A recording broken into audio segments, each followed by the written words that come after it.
We know now that in the early years of the 20th century, this world was being watched closely by intelligences greater than man's, and yet as mortal as his own.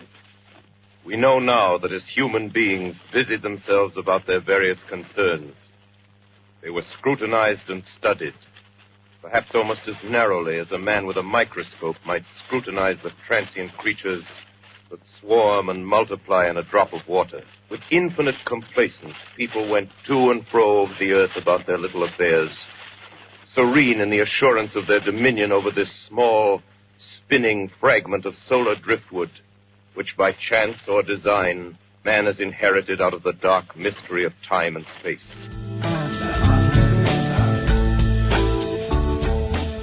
Bienvenidos amigos a Radio Uruguay 1050 AM, bienvenidos a la máquina de pensar. ¿Cómo están? ¿Cómo lo han pasado? Espero que no hayan visto el partido de ayer de Paraguay y Venezuela. Bueno, si lo vieron, habrán ido contentos a dormir porque realmente se dormía un pueblo con ese partido. Vamos a estar este domingo y esperemos que tengamos suerte con la Celeste. Creo que están todo alineados, los astros están alineados y también el equipo y de Tavares, así que vamos a estar todo, creo que va a haber festejo este domingo aquí en Uruguay, pero no seamos exitistas, faltan 90 minutos, dijera el técnico de la selección. Quiero decirles que hemos escuchado al comienzo del programa a Orson Welles, del cual hemos estado hablando estos días. Orson Welles nació en 1915 y murió en 1985.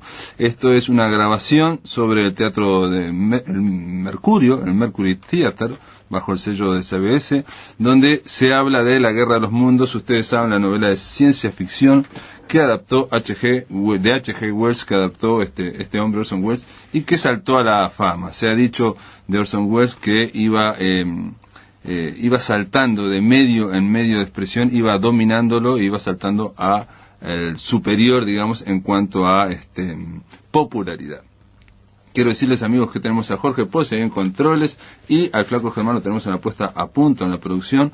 Decir simplemente de Orson Welles que comenzó, ya lo comentamos, en teatro muy tempranamente, adaptando clásicos, mintiendo de su edad. A los 16 años consiguió trabajo en Irlanda. En fin, hay una serie de cosas que hace que Orson Welles no tuviera, entre otras cosas, ninguna carrera universitaria. A los 15 años ya estaba independiente, estaba trabajando en el teatro. Después de dominar el teatro, saltó a la radio, y después de dominar la radio, bien, saltó al cine.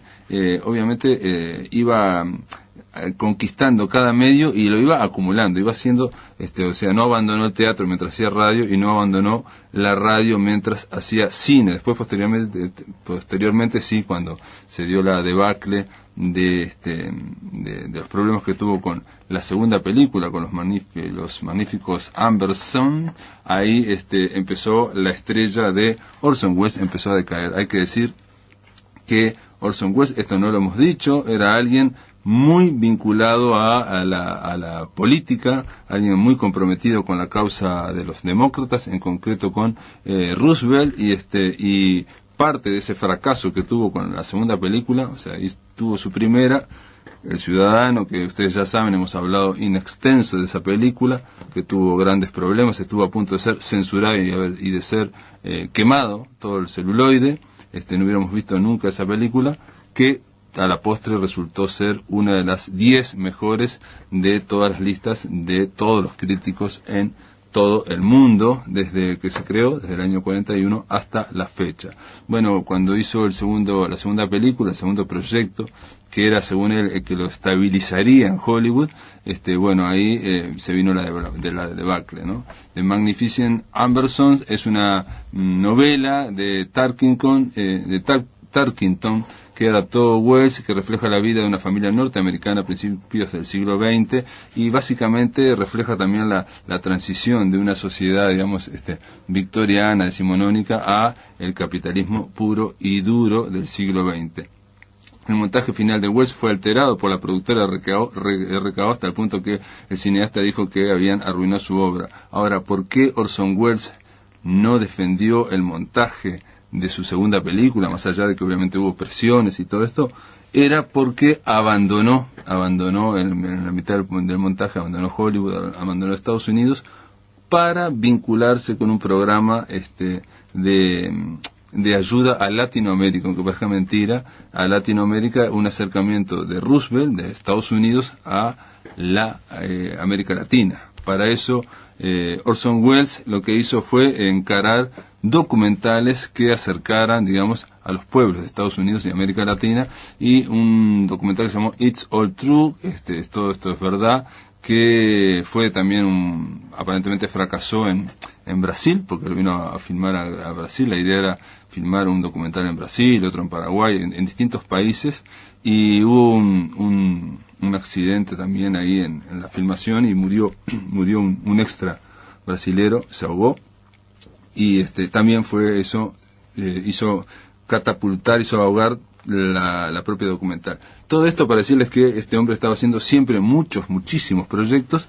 Obviamente, desde lejos, desde Brasil, estaba tratando de defender el montaje de esa película, de los Ambers, de Magnificent Amberson, y no pudo hacerlo. En el año 46 logró hacer El extraño, una película que ustedes ya escucharon el comentario de Amilcar Nocchetti. No es una gran película, donde, bueno, habla de, ahí también hay una cuestión, es un thriller, pero también habla de la infiltración nazi, digamos, en la quinta columna en las sociedades democráticas. Está Edward G. Robinson, un profesor, y Orson Welles, que él hace mismo de un quinta columna.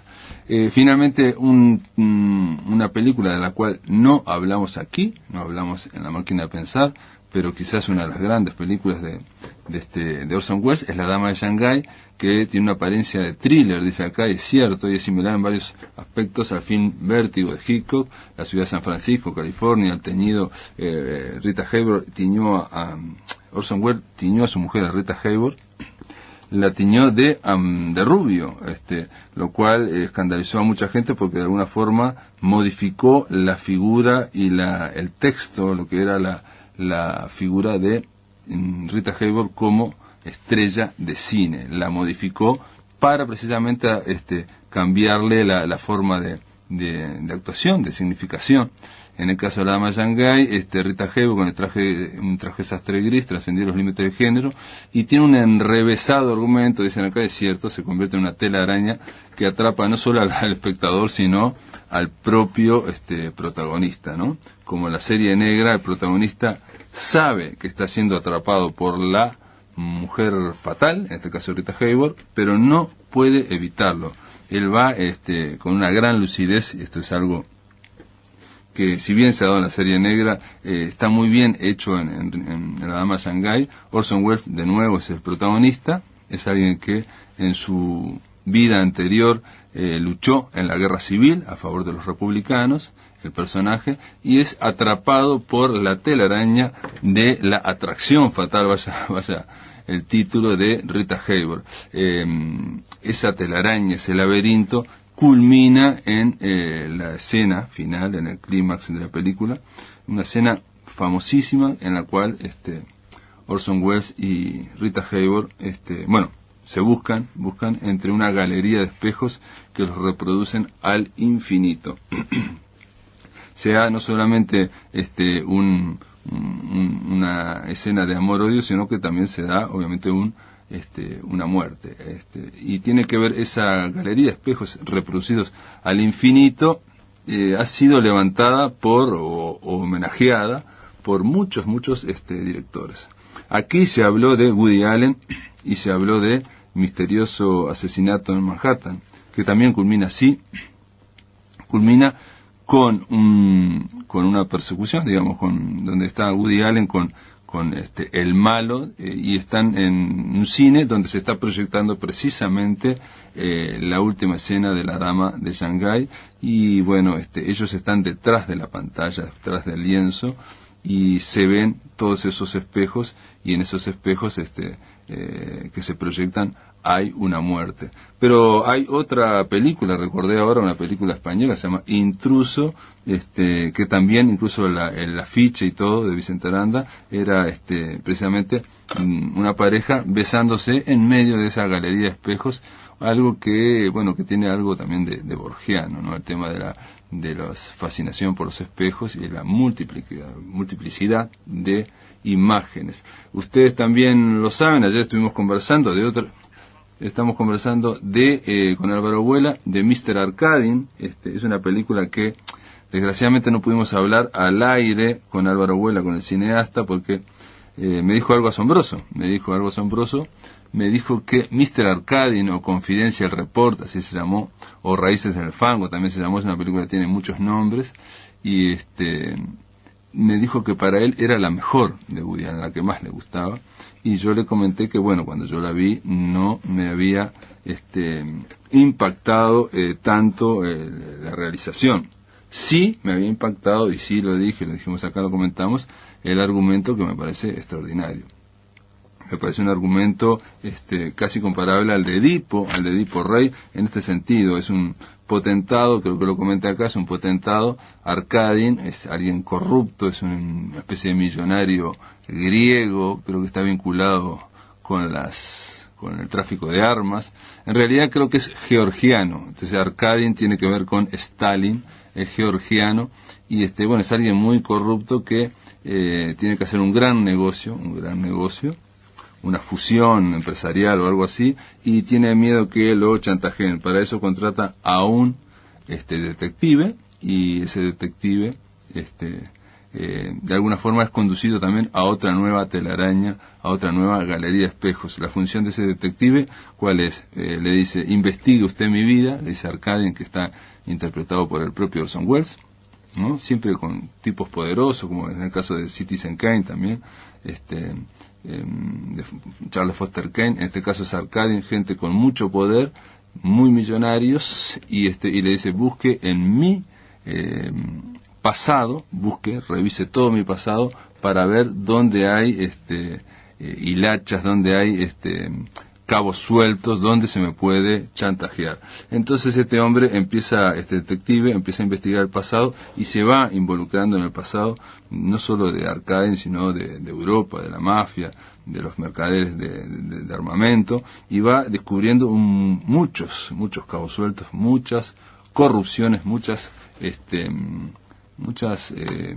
posibilidades de que este hombre, muchos pecados de Arkadin. Ahora, cada vez que él descubre un pecado, cada vez que él descubre, un mal hecho que hizo Arkadin, el testigo o el protagonista de ese hecho es asesinado.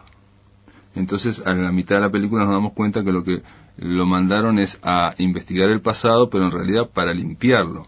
Cada cosa que él descubre, cada prueba que él descubre, está siendo eliminada.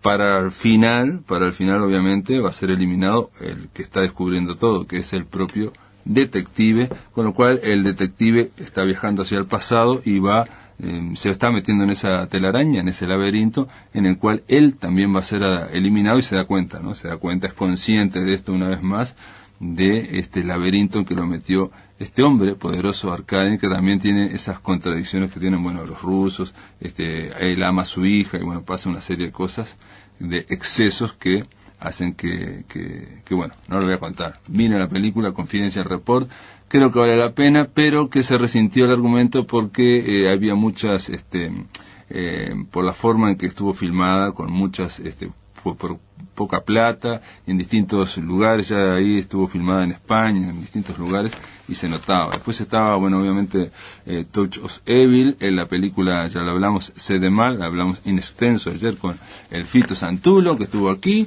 y después está El Proceso, de Orson Welles. Él dice que es la única película que filmó en Europa como la quería, o sea, con la comodidad, sin apreturas económicas y sin tener que estar restringiendo. Es gracioso cómo logran hacer la película. Se trata de dos productores. Él dice que son dos productores falsos aristócratas, que los llaman una vez y le dicen: usted, Orson Welles, quiere elegir un título para adaptar de estos 50, y le ponen 50 títulos de la literatura clásica, de la literatura, de los mejores títulos de los 50, elija uno y haga la película. la lista tenía, que le estaban poniendo, resulta que no tenían derechos de autor, o sea, toda era una lista libre de derechos de autor. Él elige a Kafka, elige El Proceso, y con esto, estos productores, que eran muy inteligentes, lo que hacen es, tenemos al director Orson Welles, que es muy famoso, y tenemos a Kafka, este clásico de la literatura del proceso, que es muy famoso, y para eso necesitamos dinero. Y ahí recién se ponen a juntar la plata, juntan la plata, y bueno, El Proceso tuvo un éxito importante a nivel, digamos, de cine, de arte y de ensayo, y tiene que ver, el resultado global fue impactante. Si bien es una película que tiene esa digamos, desasosiego y esa ansiedad que genera Kafka. En realidad El Proceso es así, no es una cosa linda de ver, sino que es una cosa bastante tortuosa. Bueno, después hablamos del mundo de Shakespeare, de Macbeth, de Otelo, El Moro de Venecia, una película hecha a lo largo de 4 años, pero que está redonda, esa la pueden ver, está impresionante. Otelo está, obviamente está encarnado de nuevo por Orson Welles, y Yago también está muy bien. Ahora no me acuerdo cómo es el actor, es un actor también del grupo de Orson Welles. Tiene una inventiva visual y una maestría sorprendente. Una película de 4 años, hecha con muy poca plata, pero a la manera, digamos, de Pasolini en algunos momentos, muy despojado, pero realmente está excelente, y sobre todo tiene un ritmo visual, un ritmo narrativo que es sorprendente. Entre otras cosas, simplemente les digo esto, en un momento Yago dice, yo no soy el que soy, explica, y habla de Otelo, y dice, y él es el que es, cuando se está volviendo loco. Estamos viendo cómo una mente de Otelo se va enfermando por los celos y se va metiendo otra vez en un laberinto demencial. En realidad se va volviendo loco de celos, y esos laberintos, bueno, tienen que ver con los palacios de Venecia, que están muy bien, con una serie de galerías que están muy bien, y en un momento hay hasta unas sombras de cañas que, bueno, muestran un laberinto dibujado en la tierra, y tiene que ver con esas sombras. Entre esas sombras se debate Otelo, dirigido y actuado por Orson Welles. Amigos, quiero decirles que hemos recibido 2 libros en la mesa de La Máquina de Pensar. De Tierra Adentro, de Aníbal Barrios Pinto, este hombre que supo escribir la historia del interior de la República. Bueno, Planeta acaba de sacar un libro muy voluminoso, un trabajo de muchos años, que se llama Escritores, músicos y artistas plásticos del interior uruguayo, y que trata precisamente de eso. De Tierra Adentro trata de el análisis departamento por departamento del interior del país, de estos escritores, músicos y artistas, con una enumeración que la verdad que está muy interesante. Ustedes saben, Aníbal Barrios Pintos falleció recientemente el 31 de mayo del 2011. También llegó a la mesa Después del Nombre, es un poemario de Mariela Nigro, de edición Estuario, que en su momento daremos cuenta de él.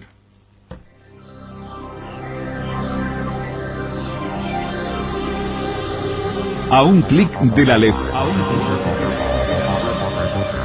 Nos subimos al mangrullo de la máquina para escrutar el horizonte virtual. A un clic del Aleph. Fernando da Rosa nos invita a buscar nexos, vínculos y cruces entre la cultura, las tecnologías y la comunicación. A un clic del Aleph.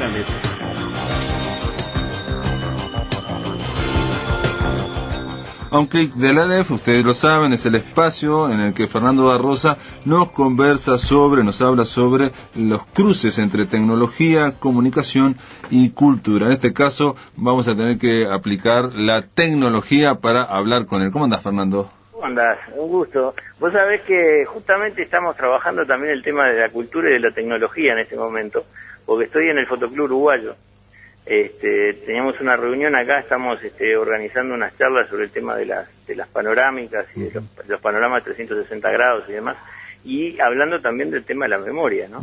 Es interesante lo que me decís, Fernando, porque la semana que viene, nosotros obviamente estamos preparando aquí en La Máquina de Pensar la semana que viene, y la vamos a dedicar a algo que nunca habíamos encarado, que es precisamente la fotografía. La fotografía va a ser el tema nuestro la semana que viene, porque hicimos una entrevista al que es uno de los el uno o el dos o el tres, uno de los dos o tres fotógrafos más importantes de España. Me estoy refiriendo a Chema Amadós. Es un tipo que reflexiona y que aparte usa la fotografía como una forma de escribir poesía. Él vincula objetos y es sorprendente, ¿no? Bueno, la entrevista está muy interesante porque él dice que ha cambiado en estos últimos años la mirada, nuestra mirada de las fotos. Entonces, sí. Él como asocia dos objetos. Por ejemplo, te pongo un ejemplo. Él agarra y una cabeza de maniquí le pone ruleros, ¿no? Entonces está desnuda, pero tiene pelada, pero con ruleros arriba, que en realidad no son ruleros, son carretes de hilo. Y una serie de cosas. Por ejemplo, hace un montón de gotas y están hilvanadas por una aguja con un hilo, ¿no? Y mucha gente le pregunta si utilizó recursos digitales, ¿no? Que bien utilizados que están. Y el tema es que él está haciendo ese trabajo de los años 80 y no usa ningún recurso digital. Claro, es que la forma de creer en la imagen ha cambiado. Cambió, también. Claro. La responsabilidad del comunicador ha cambiado, porque las posibilidades de manipulación de la imagen son tremendas. Cosas que antes se hacían sin manipular, hoy en día no se entiende por qué no se manipularon. Claro. Entonces, en el caso de él me decía que le sorprendía de que antes la gente, y estamos hablando de los 90, creía en sus fotos y ahora una y otra vez tiene que decir que no, que él, cada una de sus fotos está armada en real. Él arma objetos en real en su taller, le saca la foto y después lo desarma. Sí, eso es algo que está pasando constantemente. Te cuento una anécdota. Hace un tiempo, creo que fue hace 2 años más o menos, Caras y Caretas sacó al Pepe Mujica con el poncho de Aparicio Saravia en la tapa. No sé si te acordás del episodio. No me acuerdo. Bueno, y Larrañaga hizo un planteo en el Senado diciendo que le parecía que no deberían usar los símbolos del Partido Nacional y demás. Y el Pepe Mujica, por supuesto, que no tenían ninguna responsabilidad, porque lo que habían hecho habían usado Photoshop y le habían puesto el poncho de Aparicio Saravia, ¿no? A la semana siguiente salió Caras y Caretas con el Pepe Mujica, con el sobre todo el Pepe Valle. Bueno, Fernando da Rosa, planteaste un tema, el tema de la memoria informática. ¿Qué es la memoria informática? La memoria informática, que también hoy en día se convierte en una memoria cultural, ¿no? Yo me acuerdo, ¿te acordás el cuento de Borges sobre el mapa que llegaba a un tamaño tal que era impracticable porque reproducía las cosas uno a uno? Claro, reproducía el territorio a uno, o sea, era del mismo tamaño del territorio. Entonces era impracticable, era poco práctico, y Funes el Memorioso también, ¿no? Es otro lindo cuento que nos hace referencia a eso, y en cierto modo hoy en día está pasando algo similar, ¿no? Nosotros hoy en día tenemos la memoria informática, ha bajado tanto de precio que tú podés tener en 2 o 3 discos de 1 tera o de 2 teras una cantidad de material literario tan grande que no lo podrías leer en toda tu vida. Claro. ¿No? Sí. El asombro nos está superando. Dentro de poco vamos a poder tener la biblioteca del Congreso de Estados Unidos en un chip. Al que vamos. Y vos te referís a Funes el Memorioso de Borges porque eres alguien, Funes, que tiene tanta memoria que no se olvida nada. Que no se puede olvidar de nada, y esa es su tragedia, no poder olvidarse de nada. Claro. Todo es igual y todo tiene la misma importancia, por lo tanto le cuesta ver, dice, identificar que el perro de la 1 es el mismo perro de la 1:10, claro, o de la 1:05, o el perro que me está mirando es el mismo perro de 3/4, porque él lo ve distinto. Claro, a mí me decía una maestra hace un tiempo atrás que les ponía a los niños como tema de composición la vaca, y le traían trabajos de 200 páginas, porque entraban a bajar información de internet, copiar y pegar, sí, y armaban cosas impresionantes, y no sabían qué información tenía valor y cuál no. Es dramático también. Cuando tú tenés toda la información en internet al alcance de la mano, o una memoria muy grande en tu PC con muchísima información, lo fundamental es saber seleccionar, saber elegir. El cargo de bibliotecario, el cargo de persona que sabe qué información es relevante y cuál no, la persona que sabe seleccionar la información y buscarla, va a adquirir cada vez más importancia en la sociedad actual, debido justamente a eso. Es como si a Funes le dijéramos, bueno, tenés a alguien que te ayuda a organizar esa cantidad de información para que no sea tan dramático. Claro, para que puedas manejarlo. Ahora, una cosa que tiene la memoria informática, que no tiene la memoria, digamos, humana, es, digamos, los motores de búsqueda, la posibilidad de buscar por una palabra, por algo. El tema es que ahí lo que hay que desarrollar son los criterios de búsqueda, ¿no? Exacto, exacto. El éxito de Google, ¿cuál fue? Desarrollar un algoritmo que permite buscar en base a la importancia que se le da a una página determinada, en base a la cantidad de enlaces que tiene esa página y la relevancia de los enlaces que hacen enlaces hacia esa página, lo que se llama el PageRank, que es un algoritmo secreto hasta que caduque la patente, que dura 15 años, o sea que estamos cerca de que caduque, y Google ha pasado a ser una empresa que tiene otra cantidad de intereses aparte del sistema de búsqueda, porque el día que caduque la patente todo el mundo va a poder usar ese algoritmo, ¿no? Ah, y va a haber otros motores como el de búsqueda, de buscadores, puede haber. Todos los motores van a poder usar el algoritmo de Google. Google lo va a tener que, por supuesto que lo ha mejorado. Además, hay otra característica de Google que también está relacionada con la memoria, y es que Google no es solo un gran proyecto de software, sino que es un gran proyecto de hardware. Google lo que ha hecho lo que hace, mejor dicho, permanentemente es copiar Internet. Lo que selecciona lo copia y lo guarda en sus servidores. Entonces es un gran proyecto de memoria. Internet está duplicada en Google. Eso poca gente ¿Y por qué lo hace eso? Para acelerar la búsqueda. Ah, porque va más rápido, obviamente. Claro, sí, están en sus propias máquinas. Y tiene parques y parques de servidores donde está duplicando la web. Si una empresa quisiera hacer eso hoy en día, sería una inversión tan grande de dinero que es muy difícil que pueda competir con Google. Salvo algún grande, ¿no? Por supuesto que puede ser que aparezca alguna empresa de estas gigantes como Microsoft o Yahoo o alguna otra que una vez que pueda utilizar el algoritmo de Google lo haga. Veremos qué pasa. Pero el tema concreto es que es una gran inversión de hardware.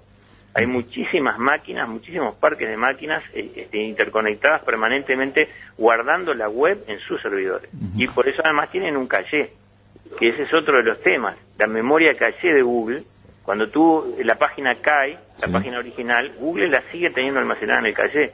Y eso ha dado problemas de todo tipo, inclusive a nivel legal, porque puede darse el caso de que una página sea bajada por cuestiones legales y Google la sigue teniendo en el caché. Por ejemplo, una página que pueda ser, censurada porque es nazi de difusión de filosofía, o pornografía infantil. Ajá. Entonces hay que pedirle a Google que también la baje del caché. Es el doble trámite hay que hacer. Ah, mirá. Y obviamente Google lo hace sin problema eso. Y sí, lógico, tienen que cuidar la imagen. Claro, pero hay una cantidad de implicancias. El tema de la memoria, lo que está sucediendo, porque básicamente si tú te preguntas ¿en qué se basa la computadora? Se basa en 2 dígitos, el 0 y el 1. Todo lo que es informática se basa en 2 dígitos, el 0 y el 1. Y si tuviéramos que hacer un diccionario de informática, tendría 256 palabras nada más, que son las 256 posibles combinaciones de ceros y unos. O sea que vos tenés un diccionario de 256 palabras con el que haces todo lo que hace la computadora. ¿Por qué lo puede hacer con un diccionario tan pequeño? Porque cada palabra cambia de sentido de acuerdo al contexto. Todo tiene que ver con el contexto. En un contexto 8 ceros y unos son una letra del abecedario y en otro contexto son el color de un píxel. Y lo que va incrementándose, que es la velocidad exacto. Si no fuera por la velocidad vos no podrías trabajar con tanta información, porque tenés, en definitiva, la esencia son esos ceros y esos unos, ¿no? Entonces la gran potencia de la computadora es la velocidad y la memoria. Eso es lo que hace que la computadora esté cambiando el mundo en muchísimos aspectos. Yo siempre le digo a los estudiantes de comunicación, ¿por qué usan una computadora? Entonces, la mayoría me dice, yo la uso como procesador de texto, ¿no? Principalmente para escribir correo, y lo otro. Le digo, ¿y entonces por qué no vas a la feria Tristán Narvaja y te compras una Remington y con la Remington podés escribir también textos y no te gastas $1.000 en una computadora? Y bueno, ¿y por qué uso la computadora si puedo hacer lo mismo? Y bueno, porque puedo usar el diccionario. Le digo, bueno, te compras un diccionario y usas la Remington. Bueno, pero además puedo recortar y pegar. Y escribís, recortás los párrafos, los ordenás en el orden que querés y los volvés a escribir. Y les demuestro que todo lo que hace la computadora se puede hacer sin la computadora. Claro. La única diferencia es el tiempo. El tiempo. No, y también hay una diferencia, digo yo, ¿no? Digo que está generando otra, que es la capacidad de la cantidad de información que hay en este sentido. Digo, los gurises, ya los veo, digo,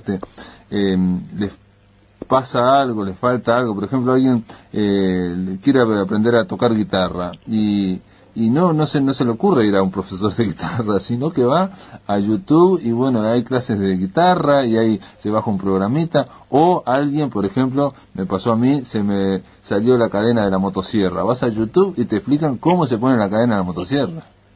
Claro, sí, pero ahí no estás haciendo, ahí vos estás recuperando información, que también es una función, pero yo hablo cuando vos haces. Ahora, cuando vos haces, además del tiempo, a veces el tiempo abre posibilidades que de otra manera no se podrían concretar.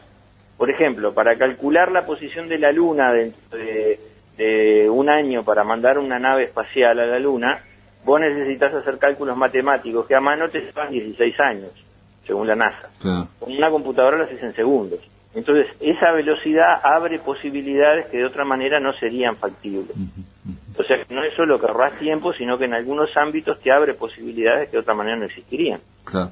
Fernando, si te parece, después de la pausa, vamos a tratar de abordar esta pregunta que la has planteado cuando nos escribiste a ver de qué íbamos a hablar, de la memoria informática, que es hasta cuándo y hasta cuánto son las preguntas sobre la memoria informática.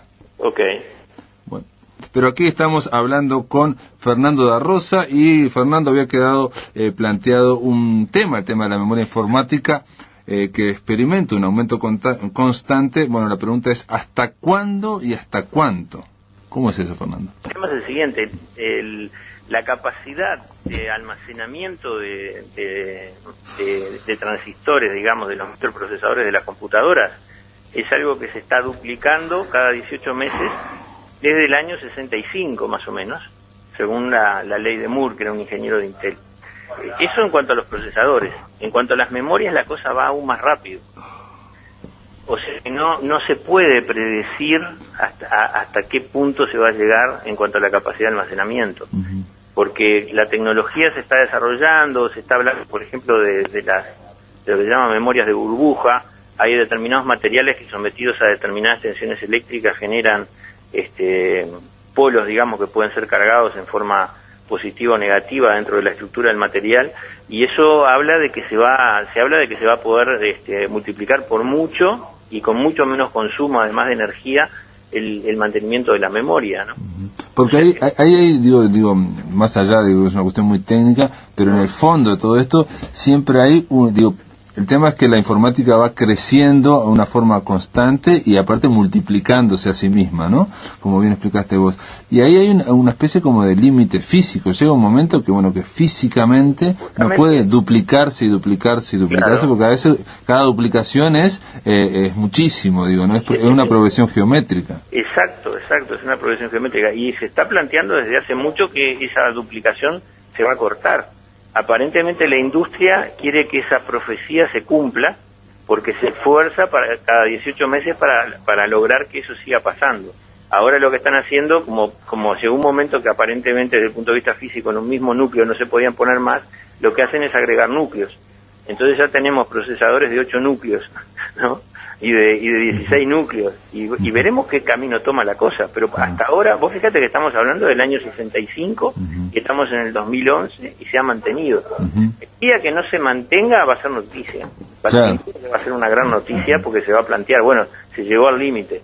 Claro, Grompone decía una vez que en el siglo XIX, con el desarrollo de las máquinas, fue tan impresionante, obviamente con la revolución industrial, con el desarrollo del capitalismo, que mucha gente empezó a imaginar que las máquinas, la mecánica iba a seguir creciendo y creciendo y creciendo. De hecho, la ciencia ficción se basaba, Julio Verne y todo esto, en máquinas, y eso en un momento colapsó, llegó a las máquinas que no se podían complejizar tanto mecánicamente, ¿no? Y aparece la informática. Yo creo que tuvo mucho que ver también con el positivismo, ¿no? La época más positivista de la humanidad, donde se pensaba que la ciencia, la tecnología y la máquina iban a solucionar todos los problemas del hombre.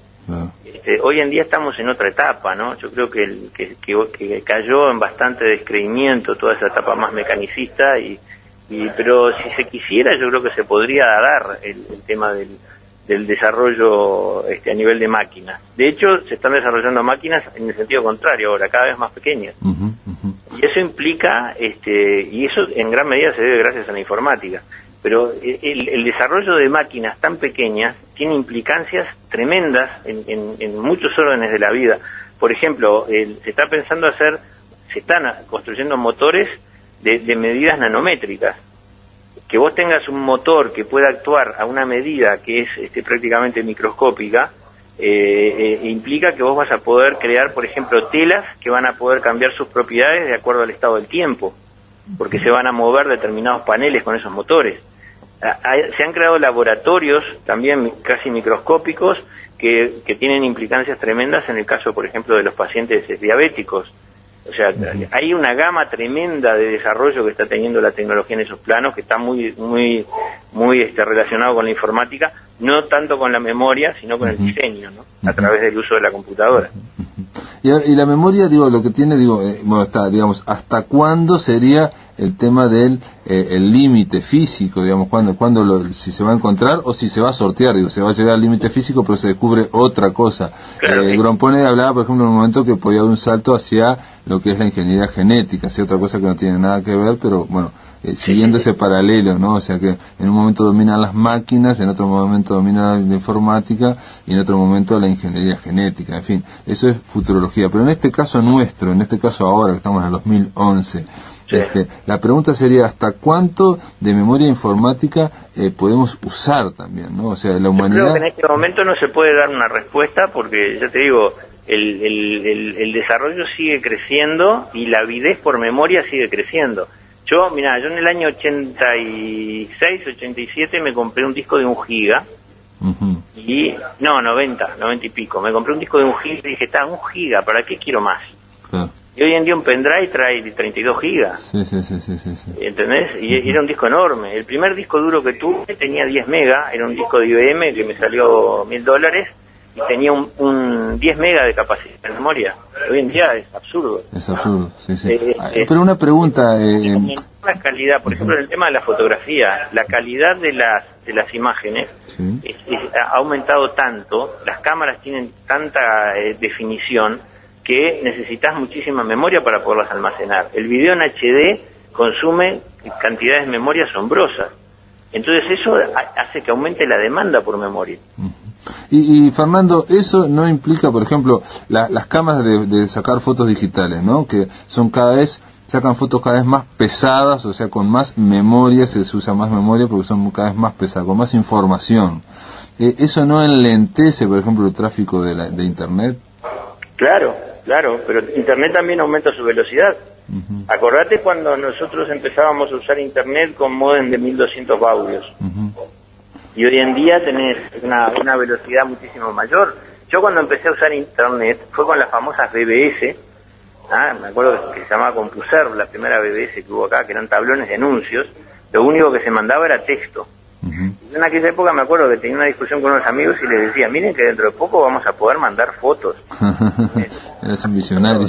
Me decían, ¿fotos? Me decían, eso lo verán nuestros nietos.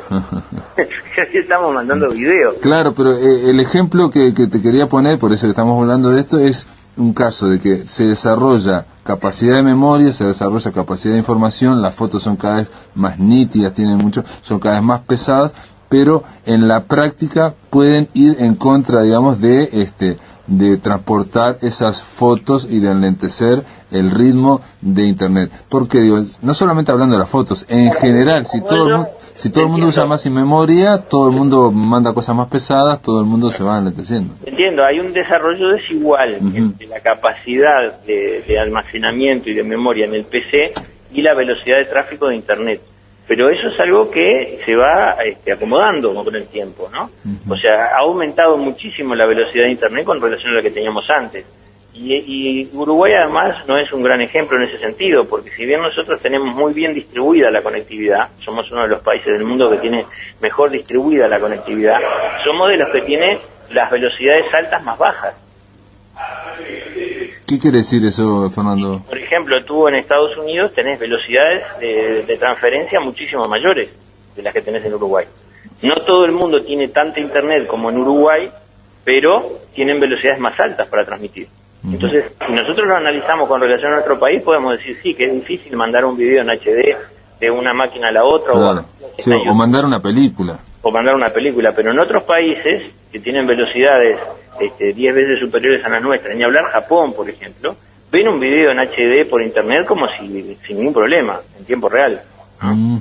Y te diría que los que tienen velocidades altas acá están cerca de eso también, porque a la vez que se desarrollan los sistemas de los aumentos de memoria, también se desarrollan los sistemas de compresión que permiten que se comprima la información, se envíe y se descomprima en la máquina del destinatario, mediante software que también se desarrolla para eso. Tiene que tener, por supuesto, el mismo software de compresión y de descompresión en la máquina del emisor y del receptor, pero hay estándares para eso.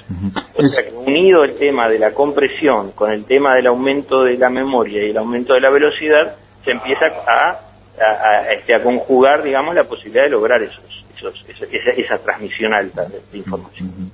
Que lo que va a hacer en algún momento va a ser, ya lo está haciendo, estallar las estructuras normales o que tienen hasta ahora, que tiene por ejemplo el cine, que estamos hablando de Orson Welles esta semana, o que tiene la propia televisión, ¿no? Estamos acostumbrados a ver un formato de televisión con televisión cable que probablemente vaya a estallar con internet, ¿no? Fíjate que se estaban acabando las direcciones de internet. Sí.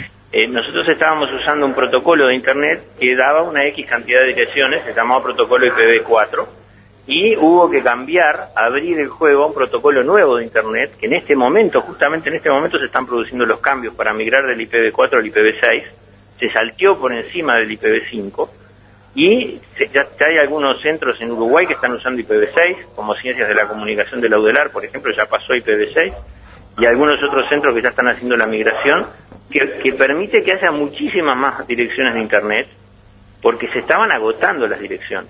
Y una vez que el IPv6 esté implementado en todo el mundo, va a haber muchísimas más direcciones de internet que habitantes tiene el planeta. Lo cual implica que se habla de que las cámaras fotográficas van a tener su dirección IP propia.